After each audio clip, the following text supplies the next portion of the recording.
আমরা এই দেশে আমাদের ট্যাক্সে মেট্রো রেল বলেন, ফ্লাইওভার বলেন, এই ফ্লাইওভার বা মেট্রো রেলের ভিতরে বা নিচের যে অংশগুলো থাকে, এই অংশগুলো ভাড়া দেয় মেট্রো রেল প্রতিপক্ষ।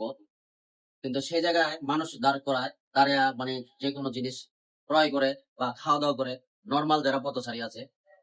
এই যে মেট্রো রেলের যেই বেয়ারিং স্প্রিনটা ছুটে পড়ে গেল, পড়ে যায় আজকে দুনিয়ার থেকে আমাদের একটি ভাই চলে গেল।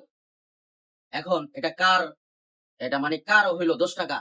তারা যদি সেই জায়গাতে 4 স্টল গুলো ভাড়া না দিত, আজকে এই ভাইটার প্রাণটা যেত না। তাকে আজকে 5 লাখ টাকা ধরে দিল, তার ওয়াইফে যে কোনো একটা জায়গায় চাকরি দিয়ে দিল, কিন্তু ওই যে আমাদের ভাইর তো প্রাণটা আর ফিরে আসবে না। আসবে কি? আসবে না, কখনোই আসবে না। আমরা এর জন্য যারা রাস্তাঘাটে চলাফেরা করি, তারা যতটুকু সেফটি নিয়ে যে রাস্তার ভিতরে চলাফেরা, যে জায়গাতে আমরা উপর দিকে তাকায়া, এখন প্রায় জায়গায় ফ্লাইওভার আছে। আমি জনগণের উদ্দেশ্যে বলতেছি যে আপনারা চলাফেরার সময়, হাঁটাহুটির সময় আপনারা ফ্লাইওভারের উপর দিকে একটু দেখবেন কোথায় কোথায় আছে, ওই জায়গাটা একটু দ্রুত হাইটা চলে যাওয়ার চিন্তা ভাবনা করবেন, যে জায়গায় দাঁড়িয়ে থাকার চিন্তা ভাবনা করবেন, নাইলে কিন্তু আপনারও একদিন অ্যাক্সিডেন্ট হইতে পারে।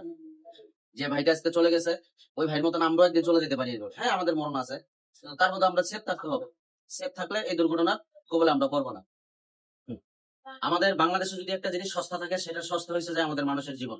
আমাদের জীবনটার দাম মাত্র 5 লাখ টাকা। কিন্তু এটা আজকে কোনো বিচার হবে না, কিছু হবে না, 5 লাখ টাকা দিয়ে জীবনটা কিনে লাইছেন। এটা কি ঠিক নাকি? এটা আপনারা একটু বলবেন।